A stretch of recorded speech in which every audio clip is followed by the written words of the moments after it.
Yes, स्वागत है आपका हमारे यूट्यूब चैनल में। पिछला जो चैप्टर था आपने बायोटेक्नोलॉजी का 14 चैप्टर है ना, एंड जनरल इंट्रोडक्शन। एक जनरल इंट्रोडक्शन की जो अपन ने बात की थी लास्ट, है ना, एक सामान्य परिचय है ना। 14 जो चैप्टर थी बायोटेक्नोलॉजी के अंतर्गत अपन ने डिस्कशन किया था। अब जो है हम आगे नेक्स्ट जो है 15th चैप्टर बायोटेक्नोलॉजी जो है इसका सेकंड चैप्टर, यूनिट बायोटेक्नोलॉजी का सेकंड है और अपनी बुक का जो है वो 15 चैप्टर है।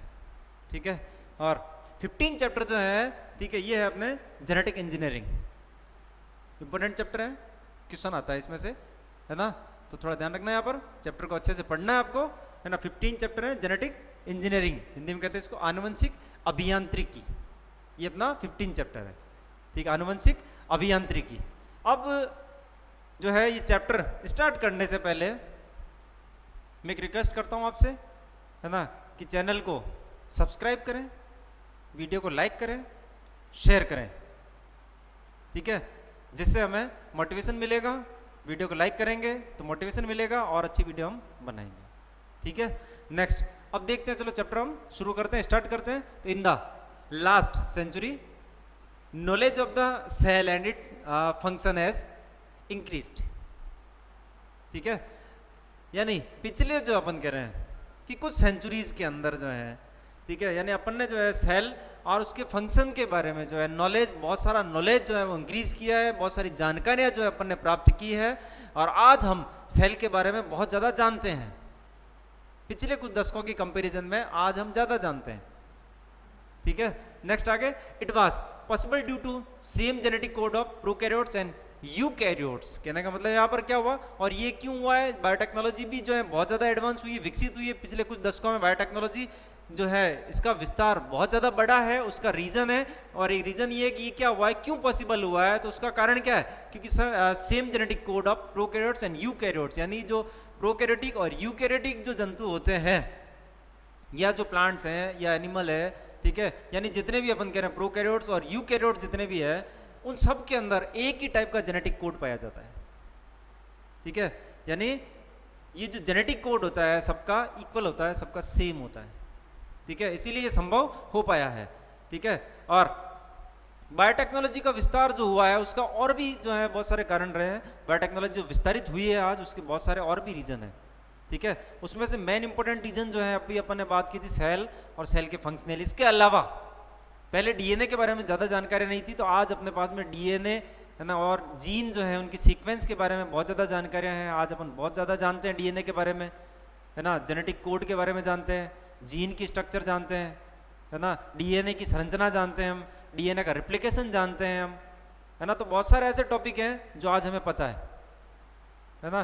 डीएनए की सीक्वेंस के बारे में जो अपन कह रहे हैं वो भी आज अपने को बहुत सारी नॉलेज अपने पास में प्राप्त हो चुकी है, और इसी वजह से आज बायोटेक्नोलॉजी जो है बहुत ज़्यादा विस्तारित हुई है, बहुत ज़्यादा फैली है बायोटेक्नोलॉजी आज, है ना। नेक्स्ट आगे, in the year of 1970 doctor H G. Khurana synthesized gene in the test tube and provided a solid surface to knowledge of recombinant DNA technology। कहने का मतलब यहाँ पर हुआ कि 1970 के अंदर, 1970 के अंदर एक जो अपने इंडियन साइंटिस्ट है जिनका नाम है डॉक्टर एच.जी. खुराना, है ना, और पूरा नाम थोड़ा ध्यान रखना, यहाँ पर पूरा नाम बता देता हूँ मैं आपको, हरगोविंद खुराना, डॉक्टर हरगोविंद खुराना, यानी डॉक्टर एच.जी. खुराना, ठीक है। जो ये भारतीय वैज्ञानिक है, भारतीय साइंटिस्ट हैं, बायोटेक्नोलॉजी के अंदर इनका बहुत बड़ा योगदान रहा है ना, यानी इनकी वजह से बायोटेक्नोलॉजी बहुत ज़्यादा एडवांस हुई है ना। तो अपने इंडियन साइंटिस्ट हैं डॉक्टर एच.जी. खुराना ने परख नली में जीन संश्लेषण करके पुनर्योगज डीएनए तकनीक के ज्ञान को एक ठोस धरातल प्रदान किया था, ठीक है। अब नेक्स्ट आगे बात कर लेते हैं अपन अपने चैप्टर की जो मेन इंपॉर्टेंट शुरुआत है वो रिकॉम्बिनेंट डीएनए टेक्नोलॉजी। अब रिकॉम्बिनेंट डीएनए टेक्नोलॉजी होती क्या है, it is the most effective process needed to manipulate the original DNA of any organism. यानी कहने का मतलब किसी भी जीव के डीएनए में हेरफेर करने के लिए आवश्यक प्रभावी प्रक्रमों को रिकॉम्बिनेंट डीएनए टेक्नोलॉजी कहते हैं, पुनर्योगज डीएनए तकनीक कहते हैं, ठीक है। तो यहाँ पर दो इंपॉर्टेंट जो है बात ध्यान में रखने वाली है। पहली बात तो यहाँ पर देखो, किसको, डीएनए में हेरफेर करने के लिए आवश्यक प्रभावी प्रक्रमों को ही क्या कहते हैं, रिकॉम्बिनेंट डीएनए टेक्नोलॉजी। यानी अपने को डीएनए में हेरफेर करनी है। थोड़ा ध्यान रखना यहाँ पर कि डीएनए में हेरफेर करने के बाद में, यानी हेरफेर करने के लिए जो आवश्यक प्रक्रम है ना, उन प्रक्रमों को तो क्या कहेंगे अपन, रिकॉम्बिनेंट डीएनए टेक्नोलॉजी। और हेरफेर करने के बाद में जो डीएनए प्राप्त होगा उस डीएनए को कहते हैं रिकॉम्बिनेंट डीएनए, जो अपन अभी डिस्कशन करेंगे आगे। ठीक है, तो यानी डीएनए में हेरफेर करने के लिए आवश्यक प्रक्रियाओं को ही क्या कहा जाता है, रिकॉम्बिनेंट डीएनए टेक्नोलॉजी। अब नेक्स्ट आगे आता है रिकॉम्बिनेंट डीएनए किसे कहते हैं, पुनर्योगज डीएनए किसे कहते हैं। That is produced by the joining of original DNA of an organism and external DNA. यानी कहने का मतलब यहां पर हुआ कि किसी जीव के मूल डीएनए में बाहरी डीएनए को जोड़ने पर प्राप्त डीएनए पुनर्योगज डीएनए कहलाता है। देखो सिंपल सा बता दूं मैं आपको, फॉर एग्जांपल जैसे अपन कह रहे हैं एक डीएनए है, ठीक है। अब एक डीएनए को अपन ने क्या किया, यानी यहाँ बहुत सारे टूल्स हैं बायोटेक्नोलॉजी के अंतर्गत, अभी अपन डिस्कशन करेंगे। पहले थोड़ा बता दूं आपको, जैसे कि टूल्स के अंतर्गत रेस्ट्रिक्शन एंडोन्यूक्लियस एंजाइम, उससे अपन ने कट किया डीएनए को, ठीक है। और कोई दूसरा जो अपन कह रहे हैं फॉरेन डीएनए है या एलियन डीएनए, फॉरेन डीएनए है, उसको अपन ने क्या किया, फॉरेन का मतलब बाहरी डीएनए है ना, एलियन डीएनए अपन बोल सकते हैं उसको। यानी कोई बाहरी डीएनए है, बाहरी डीएनए का टुकड़ा लिया अपन ने और एक मूल डीएनए के अंदर जोड़ दिया। यानी दो डीएनए को जोड़कर जो डीएनए बनेगा उस डीएनए को अपन क्या नाम देंगे, उसको कहते हैं रिकॉम्बिनेंट डीएनए, पुनर्योगज डीएनए। यानी ये दो अलग अलग डीएनए का कॉम्बिनेशन है, ये ध्यान रखना आप, उसको अपन क्या नाम देते हैं, रिकॉम्बिनेंट डीएनए। और ये प्रक्रम करने के लिए जो अपन कह रहे हैं, यानी आवश्यक जो विधियां हैं या आवश्यक जो प्रक्रम है ना, उसको अपन क्या नाम देते हैं, रिकॉम्बिनेंट डीएनए टेक्नोलॉजी। ठीक है, अब नेक्स्ट आगे देखो, जेनेटिक इंजीनियरिंग। अब जेनेटिक इंजीनियरिंग का मतलब क्या होता है, it means useful changes in the inheritance of any organism by the manipulation of gene. यानी कहने का मतलब यहां पर हुआ, इसका मतलब जीनों के हेरफेर के द्वारा किसी भी जीव की आनुवंशिकता में उपयोगी परिवर्तन करना ही जेनेटिक इंजीनियरिंग कहलाता है ना। यानी इसी को अपन क्या नाम देते हैं, जेनेटिक इंजीनियरिंग। कैसे, एक बार फिर वापस बता दूं मैं आपको, इसका मतलब क्या हुआ, अंडरलाइन करना है ना, changes in the inheritance of any organism, ठीक है, inheritance of any organism by the manipulation of gene. ठीक है, यानी इसका मतलब ये हुआ कि जीनों के हेरफेर के द्वारा, जीनों के हेरफेर के द्वारा किसी भी जीव की आनुवंशिकता में उपयोगी परिवर्तन करना ही जेनेटिक इंजीनियरिंग या आनुवंशिक अभियांत्रिकी कहलाता है। ठीक है, ये थोड़ा ध्यान रखना यहाँ पर। और एक चीज है, इस चैप्टर के अंतर्गत जो है हम, यानी अपना जो चैप्टर है वो है जेनेटिक इंजीनियरिंग, लेकिन हम यहाँ पर जो डिस्कशन करेंगे वो डिस्कशन किसका करेंगे, यहाँ पर जेनेटिक इंजीनियरिंग का। डिटेल में जो है जेनेटिक इंजीनियरिंग का एक जो पोर्शन है, आप रिकॉम्बिनेंट डीएनए टेक्नोलॉजी, उसका अध्ययन करेंगे हम, ठीक है, डिटेल में।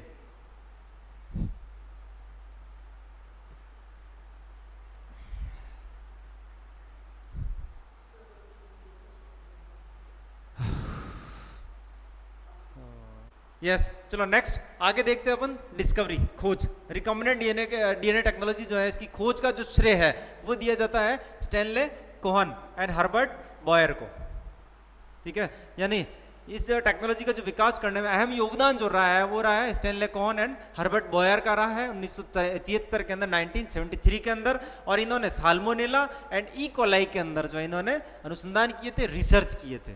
ठीक है, और इन्हीं को जो है श्रेय दिया जाता है जेनेटिक इंजीनियरिंग का या रिकॉम्बिनेंट डीएनए टेक्नोलॉजी का। नेक्स्ट आगे general process of genetic engineering, gene अभियांत्रिकी की सामान्य विधियां। अब क्या क्या विधियां हैं है ना, उनका विवरण जो है हम इस चैप्टर के अंतर्गत करेंगे। यहाँ पर कुछ पॉइंट जो अपन यहाँ पर लिख रहे हैं उसको आगे एक्सप्लेन करेंगे, है ना। तो यहाँ पर पहली बात, recombinant DNA technology of the main process of genetic engineering, है ना, मेन स्टेप ऑफ इट। यानी रिकॉम्बिनेंट डीएनए टेक्नोलॉजी जो है वो क्या, यहाँ पर इसका जो मेन प्रोसेस है ना, वो हो जाता है जेनेटिक इंजीनियरिंग का जो मेन पोर्शन हो जाता है वो रिकॉम्बिनेंट डीएनए टेक्नोलॉजी, जो अभी अपन ने कहा था, इसी का अपन विवरण आगे करेंगे।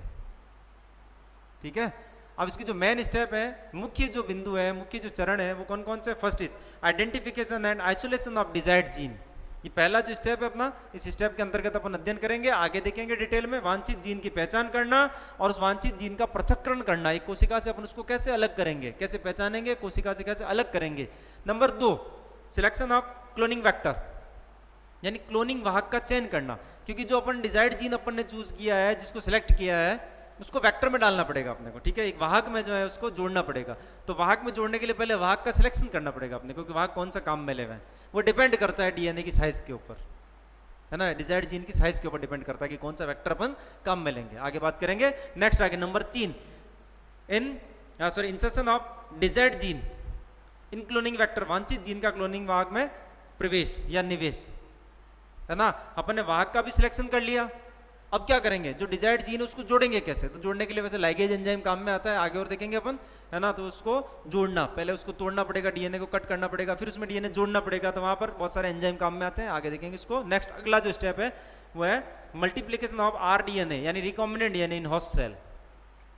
अब अपन कह रहे हैं एक डिजायर्ड जीन जो था अपना क्लोनिंग वेक्टर के अंदर अपन ऐड कर दिया, तो अब होस्ट के अंदर जो है अपन उसको कैसे मतलब उसमें डालेंगे और उसका मल्टीप्लिकेशन करवाएंगे। एक होस्ट में कैसे ट्रांसफर करेंगे, उसका मल्टीप्लिकेशन कैसे करेंगे, है ना। तो उसमें पुनर्योगज डीएनए यानी रिकॉम्बिनेंट डीएनए का परपोषी कोशिका में गुणन करना। फिर नेक्स्ट आगे आता है fifth, identification of clone gene and transfer in organism, यानी कहने का मतलब क्लोन जीन की पहचान करना तथा अन्य जीवों में स्थानांतरण करना। जो अपना क्लोन जीन है ना, उसकी पहचान कैसे करेंगे हम, क्योंकि होस्ट के अंदर उसका मल्टीप्लिकेशन होगा, मैनिपुलेशन हो रहा, मल्टीप्लिकेशन हो रहा है उसका, है ना। तो मल्टीप्लिकेशन के बाद में उसकी पहचान भी तो करनी पड़ेगी। तो पहचान करना और पहचान करने के बाद में फिर किसी दूसरे जीव में ट्रांसफर करना, दूसरे जीव में स्थानांतरित करना, ठीक है। इस स्टेप के अंतर्गत अध्ययन करेंगे। नेक्स्ट आगे आता है सिक्स्थ स्टेप अपना है वो एक्सप्रेशन ऑफ डिजायर्ड जीन, ठीक है। अब जिस जीव के अंदर अपन ने डाल दिया, जैसे जिस ऑर्गेनिज्म के अंदर अपन ने ट्रांसफर किया है, ठीक है, तो अब उस जीव के अंदर, है ना, उसका एक्सप्रेशन भी तो देखना पड़ेगा ना अपने को। यानी जो वांछित जीन था अपना, उसकी अभिव्यक्ति का अध्ययन करना, क्या वो रिजल्ट सही दे रहा है कि नहीं दे रहा है ना। यानी वांछित जीन की अभिव्यक्ति लास्ट स्टेप आता है अपना, ठीक है। तो ये कुछ स्टेप थे अपने, 6 स्टेप थे। यानी इस टेक्नोलॉजी को हम जो है यहाँ पर 6 स्टेप के अंदर अध्ययन करेंगे।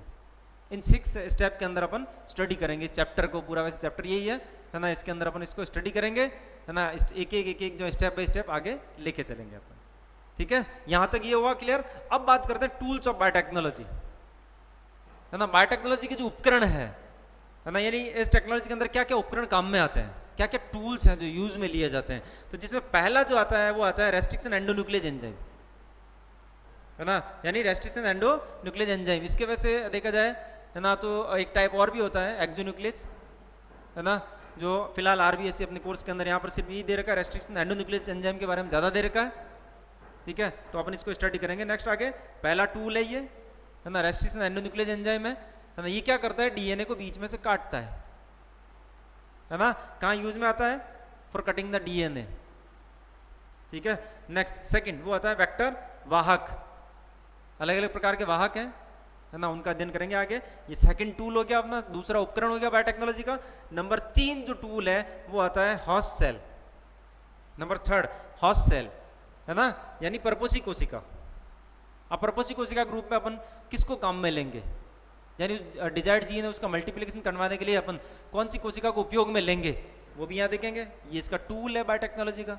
नेक्स्ट लास्ट 4th वो आता है जीन बैंक, ठीक है। कई बार क्या होता है कि अपन जो है मल्टीपल कॉपीज तैयार कर रहे हैं जैसे किसी जीन की, और काम में आ रही है अपने सिर्फ एक, तो बाकी की जो कॉपीज है उसका क्या करेंगे हम, तो उसको संभाल के रखना है अपने को। तो कहाँ पर रखा जा सकता है, मतलब उसको अपन संभाल के कहाँ रख सकते हैं, यानी उसको सुरक्षित रख सकते हैं, कंजर्व रख सकते हैं, है ना, उसको बचा के रख सकते हैं, जब जरूरत पड़े तो काम में ले सकते हैं। तो उसको कहाँ रखेंगे हम, जीन बैंक के अंदर।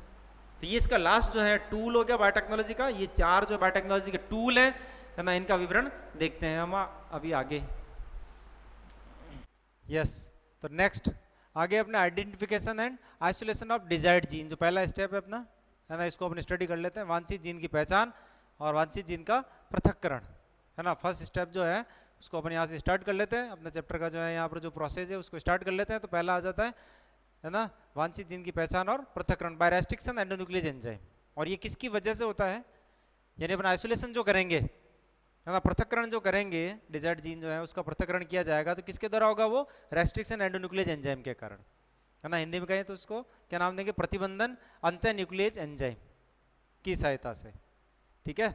अब नेक्स्ट आ गया रेस्ट्रिक्शन एंडोन्यूक्लियस एंजाइम। क्या होता है प्रतिबंधन अंतःन्यूक्लियस एंजाइम किसे कहते हैं, देख लेते हैं एक बार क्या होता है ये। तो पहली बात तो इसकी जो डिस्कवरी की गई थी, इसकी जो खोज की गई थी, वो की गई थी Werner Arber and Hamilton O Smith के द्वारा 1970 के अंदर, 1970 के अंदर। ठीक है, अब क्या होता है देखो, इसका एक और नाम है प्रतिबंधन नंदन न्यूक्लियस एंजाइम जो है, रेस्ट्रिक्शन एंडोन्यूक्लियस एंजाइम जो है, इसका एक और नाम है और वो है मॉलिक्यूलर सीजर, यानी आणविक कैंची। इसको आणविक कैंची के नाम से भी जानते हैं, है ना। तो ये थोड़ा ध्यान रखना, आणविक कैंची किसे कहते हैं? रेस्ट्रिक्शन एंडोन्यूक्लियस एंजाइम को, है ना। मॉलिक्यूलर सीजर किसे कहा जाता है? रेस्ट्रिक्शन एंडोन्यूक्लियस एंजाइम को कहा जाता है।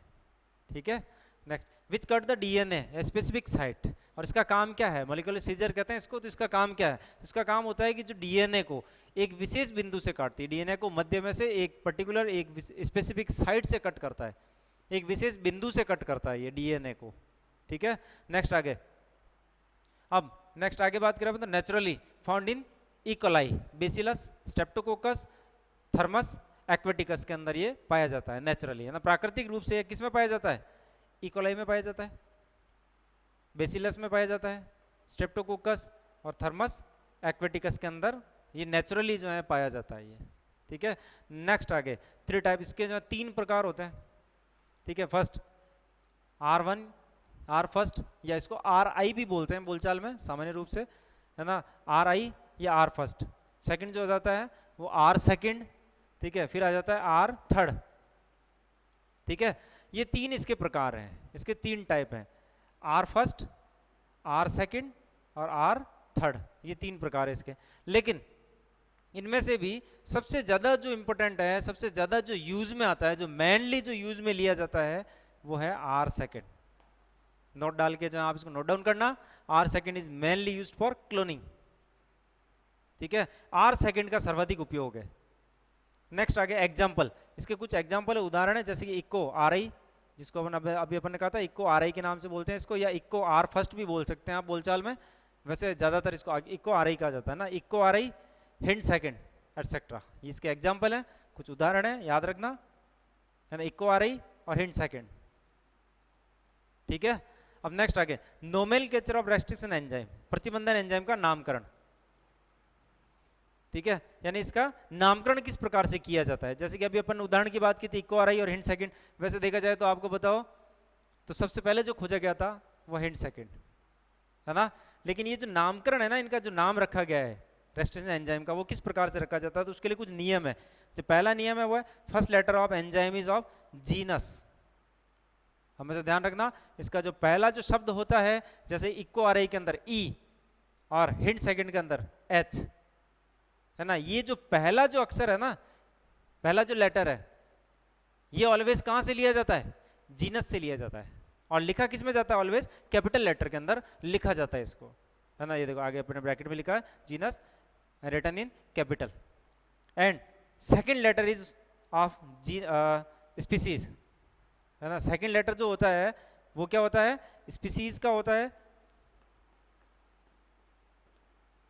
ठीक है, सेकेंड लेटर स्पीसीज का होता है, और थर्ड यानी सेकेंड और थर्ड ये दोनों जो है कहाँ से लिए जाते हैं? स्पीसीज से। जैसे इको RI के अंदर CO और हिंड सेकंड के अंदर IN, ये जो शब्द हैं ये कहाँ से लिए जाते हैं? ये स्पीसीज से लिए जाते हैं, और इनको हमेशा स्मॉल लेटर में लिखा जाता है। ठीक है, नेक्स्ट आगे fourth letter of come from strain, and fourth जो लेटर है लास्ट वाला, ठीक है, ये वाला जो लास्ट जो लेटर है ना, ये जो है कहाँ से लिया जाता है? ये स्ट्रेन से लिया जाता है। ठीक है, ये स्ट्रेन से लिया जाता है हमेशा। Next, it is always written in italic. ठीक है, और जो भी नामकरण जब भी अपन लिखते हैं, है ना, तो उसको जो है क्या करना है अपने को, यानी टाइप कर रहे हैं अपन तो इटैलिक में करना है, और जब लिखते हैं, ठीक है, तो भी कोशिश करनी इसको कि थोड़ा तिरछा लिखना है, यानी दिखने में क्या होना चाहिए? ये इटैलिक होना चाहिए, always written in italic font.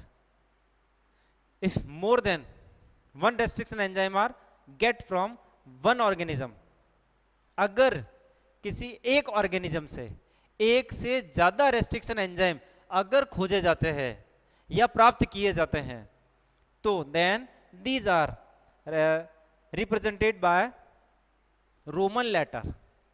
तो हम उसको जो है किससे रिप्रेजेंट करेंगे?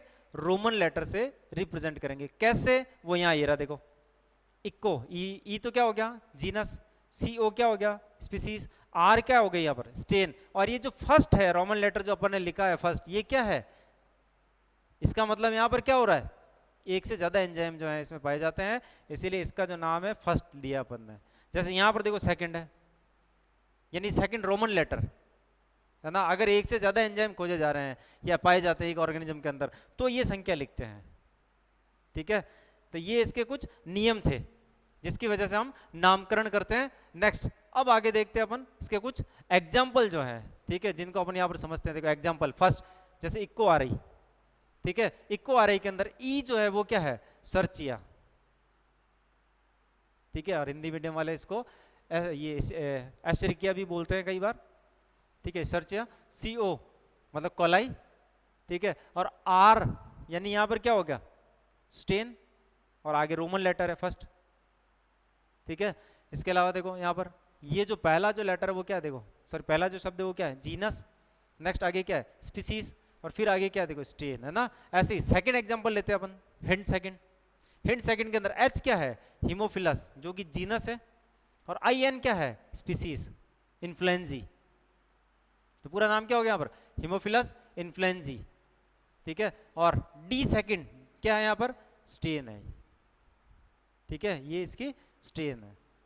नेक्स्ट अब देखो आगे, इक्को आ रही enzyme cut the DNA sequence between nitrogenous base G and A, ठीक है। यानी यहाँ पर इक्को आ रही जो होता है इसका काम क्या होता है, ये एक एंजाइम जो है, इस विशेष प्रकार का जो एंजाइम है इसका कार्य क्या है कि DNA क्रम में या DNA अनुक्रम में उपस्थित नाइट्रोजनिक क्षार G तथा A के मध्य में से काटता है। नोट डाउन करना इसको, यानी ये जो नाइट्रोजनिक क्षार G और A जो होते हैं इन्हीं के मध्य में से ही काटेगा ये। जैसे उदाहरण से समझ सकते हैं अपन, यहाँ पर देखो डायग्राम से, ये रहा देखो, जैसे कि ये कोई DNA सीक्वेंस है अपने पास में, DNA अनुक्रम है जिसमें देखो G A A T T C, तो इसके जस्ट अपोजिट जो स्ट्रेन होगी DNA की उस पर क्या पाया जाएगा, देखो G के अपोजिट C है ना, C T T A A G ये है, ठीक है। तो अब ये क्या करेगा, यानी ये पर्टिकुलर इसी साइड से कट करेगा, ठीक है। तो यहाँ से इसने कट किया और बाकी जो भी यहाँ पर बीच में जो बेस पेयर आ रहे हैं इनके मध्य उपस्थित जो हाइड्रोजन बॉन्ड है उन हाइड्रोजन बॉन्ड को भी कट कर देगा और यहाँ से फिर वापस A और G के मध्य में से काट देगा, यानी ये कट लग गया। और जब ये कट लग चुका है तो यहाँ पर दो जो है DNA के अणु क्या हो गए, अलग अलग हो गए, दो DNA के टुकड़े अलग अलग हो गए, ठीक है। तो अब ये जो अलग हुए हैं वो कुछ इस प्रकार से दिखाई देंगे। जैसे यहाँ देखो एक टुकड़ा तो ये रहा GCTTA है ना, ये रहा देखो G और C और TTAA, और दूसरा जो टुकड़ा है इसका यहाँ से जो कट के अलग हुआ है वो ये रहा, देखो वहाँ पर AATTC, और क्या बच रहा है इधर से G, ये रहा। तो यानी इसने कहाँ से काटा है, यानी इस रेस्ट्रिक्शन एंडोन्यूक्लियस एंजाइम ने, यानी इक्को आ रही ने जो DNA जो था, DNA को जो फ्रेगमेंट्स में डिवाइड किया है, टुकड़ों में जो डिवाइड किया है वो कहाँ से किया है, G और A के मध्य में से। क्लियर।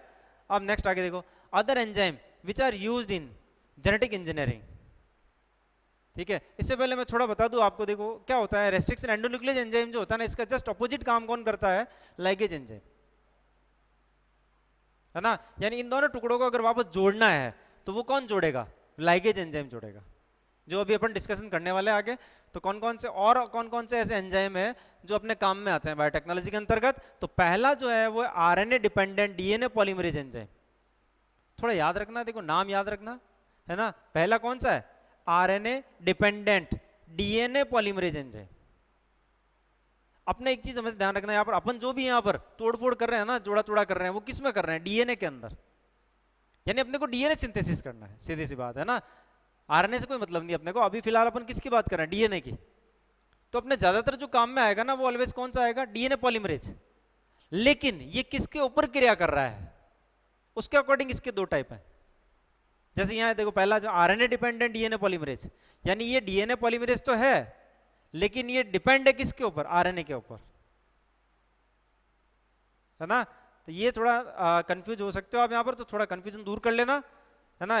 जो यहाँ पर पॉलीमरेज एंजाइम है, यानी यहाँ पर पॉलीमराइजेशन जो कर रहा है ना DNA सीक्वेंस का, वो कौन है, DNA पॉलीमरेज है, लेकिन ये डिपेंड है किसके ऊपर, RNA के ऊपर, ठीक है। यानी हिंदी मीडियम वाले अगर बोलना चाहें तो इसको क्या बोलेंगे अपन, RNA निर्भर DNA पॉलीमरेज एंजाइम, ठीक है। काम क्या है इसका, multiplies nucleotide of DNA on RNA, है ना। अभी अपन ने कहा था देखो, यानी ये मल्टीप्लिकेशन करेगा, जो न्यूक्लियोटाइड है उन न्यूक्लियोटाइड का क्या करेगा, ये मल्टीप्लिकेशन करेगा, ठीक है। यानी यहां पर बहुत सारे न्यूक्लियोटाइड तो बना रहा है, लेकिन किसके ऊपर, आरएनए के ऊपर। कौन, डीएनए पॉलीमरेज। इसीलिए क्या कहते हैं इसको, आरएनए निर्भर डीएनए पॉलीमरेज एंजाइम, ठीक है। अब नेक्स्ट आगे देखो, अब आता है डीएनए डिपेंडेंट डीएनए पॉलीमरेज। अब डीएनए के ऊपर निर्भर डीएनए पॉलीमरेज एंजाइम दूसरा, ठीक है। तो इसमें क्या होता है, multiplies nucleotide of complementary DNA on DNA, है ना। यानी यहां मल्टीप्लिकेशन यहां पर भी हो रहा है देखो न्यूक्लियोटाइड्स का, लेकिन कॉम्प्लीमेंट्री डीएनए जो है इसके न्यूक्लियोटाइड का मल्टीप्लिकेशन होगा किसके ऊपर, एक डीएनए के ऊपर। यहां किसके ऊपर हो रहा था, आरएनए के ऊपर, यहां किसके ऊपर हो रहा है, डीएनए के ऊपर। इसीलिए इसके दो टाइप है, अगर डीएनए पर डीएनए बन रहा है तो क्या कहलाएगा, डीएनए डिपेंडेंट डीएनए पॉलीमरेज। अगर आरएनए के ऊपर डीएनए बन रहा है तो क्या कहलाएगा, RNA dependent DNA polymerase enzyme. ये थोड़ा कंफ्यूजन, इसको दूर कर लेना आप। नेक्स्ट अब आगे चलते हैं अपन, लाइगेज एंजाइम, थर्ड लाइगेज, जो अभी अपन ने ऊपर डिस्कशन किया था, है ना। यानी तोड़ने का काम कौन करता है, रेस्ट्रिक्शन एंडोन्यूक्लियस एंजाइम, और लाइगेज क्या करता है, वापस जोड़ने का काम करता है ना। तो यहां पर देखो, it join the end of DNA molecules, यानी ये डीएनए मॉलिक्यूल को जोड़ने का काम करता है।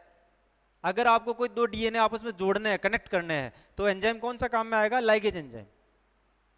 क्लियर। अब नेक्स्ट आगे देखो, लाइसोजाइम, नाम से ही क्लियर है, लाइसोजाइम, है ना। क्या काम होता है इसका, डिजोल्व द सेल वॉल। बहुत सारे होते हैं वैसे, लाइसोजाइम में भी बहुत सारे टाइप होते हैं, पूरा ग्रुप होता है लाइसोजाइम, है ना। तो लाइसोजाइम का काम क्या होता है, किसी भी चीज को डाइजेस्ट करना, डिकम्पोज करना, डिजोल्व करना, ये काम होता है, ठीक है। तो यहाँ पर जो सेल वॉल है उसको डाइजेस्ट करना है, उसको डिजोल्व करने के लिए काम में कौन आता है, लाइसोजाइम एंजाइम। जैसे अगर अपन सपोज मान लो आप प्लांट सेल की बात कर रहे हैं, तो प्लांट सेल के ऊपर जो सेल वॉल है किसकी बनी होती है, सेलुलोज। तो यहाँ पर डाइजेशन करने के लिए जो काम में आएगा ना एंजाइम, उसका नाम क्या होगा, सेलुलेज, जो कि एक प्रकार का क्या है, लाइसोजाइम। अब जैसे एनिमल सेल आपने काम में लिए, एनिमल सेल की जो अपन कह रहे हैं सेल वॉल तो होती नहीं उसके ऊपर, चलो सेल मेम्ब्रेन होती है, उसको हटाना आपको, डाइजेस्ट करना, तो कैसे करोगे आप, कैसे हटाओगे, कौन सा एंजाइम काम में लोगे। बिल्कुल सिंपल सी बात है, बनी किसकी होती है सेल मेम्ब्रेन, लिपोप्रोटीन की, लिपिड एंड प्रोटीन। तो लिपिड को डाइजेस्ट कर लो, प्रोटीन को डाइजेस्ट कर लो, सेल मेम्ब्रेन हट जाएगी। तो उनको डाइजेस्ट करने के लिए अपन जो एंजाइम काम में लेंगे वो कौन से होंगे, तो बता दूं मैं आपको, लिपिड का डाइजेस्ट करने के लिए लाइपेज, प्रोटीन को डाइजेस्ट करने के लिए प्रोटीएज एंजाइम, ठीक है। तो ये लाइसोजाइम का टाइप है। ये जो अभी अपन ने बात की वो किसके टाइप है, लाइसोजाइम के, है ना। इन सबको अपन कंबाइंडली क्या नाम देते हैं, लाइसोजाइम, यानी डाइजेस्टिव एंजाइम होते हैं, एक तरह से डिसॉल्व करते हैं ये। नेक्स्ट आगे, फिफ्थ एल्कलाइन फॉस्फेटेज एंजाइम। अब लास्ट जो बच रहा है अपना एक और एंजाइम, लास्ट एंजाइम, वो हो जाता है alkaline phosphate enzyme. Alkaline phosphatase enzyme का काम क्या होता है, cut phosphate at the tip of the circular DNA, ठीक है। यानी सर्कुलर डीएनए जो होता है उस सर्कुलर डीएनए की टिप से जो है डीएनए को कट करता है, यानी फॉस्फेट ग्रुप को कट करता है। और जब फॉस्फेट ग्रुप बीच में से कट के निकल गया अलग, सर्कुलर डीएनए के बीच में से फॉस्फेट ग्रुप निकल गया, तो डीएनए कैसा हो जाएगा, लीनियर। तो यानी ये क्या करता है, एक तरह से सर्कुलर डीएनए को लीनियर डीएनए में कन्वर्ट करने का काम करता है कौन, एल्कलाइन फॉस्फेटेज एंजाइम। ये ऑलवेज जो है फॉस्फोडाइस्टर बॉन्ड को कट करेगा, ध्यान रखना इस चीज को, ठीक है। एक बार इसको डायग्राम से देख लेते हैं अपन, देखो एक सर्कुलर डीएनए लीनियर में कैसे कन्वर्ट होता है, इसका काम क्या है। तो यहां से फिर अपन थोड़ा देख लेते हैं इसको एक बार। सपोज मान लो ये कोई डीएनए, देखो सर्कुलर डीएनए, ठीक है। सपोज मान लो ये कोई सर्कुलर डीएनए है, ठीक है। इसकी क्रिया करवा दी अपन ने किससे, एल्कलाइन फॉस्फेटेज एंजाइम से। अभी अपन ने कहा था, है ना। तो मैं शॉर्ट में लिख दूं, समझ जाओगे, एल्कलाइन फॉस्फेटेज एंजाइम, ठीक है। अगर इससे क्रिया करवा देते हैं तो यह जो डीएनए सर्कुलर था, है ना, अब ये क्या हो गया, देखो इसके बीच में से कौन निकल गया, फॉस्फेट ग्रुप निकल गया, ठीक है। तो अब ये किस में कन्वर्ट हो गया, देखो कौन से डीएनए में कन्वर्ट हो गया, लीनियर डीएनए के अंदर। यानी सर्कुलर डीएनए जो था वो किस में चेंज हो गया,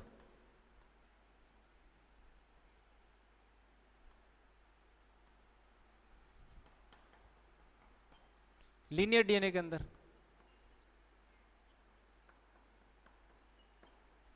ठीक है, ये काम होता है इसका। ठीक है, ये अपना था पहला स्टेप।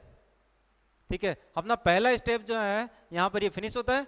अब नेक्स्ट आगे बात करते हैं अपन इसके सेकंड स्टेप की, अगले स्टेप की।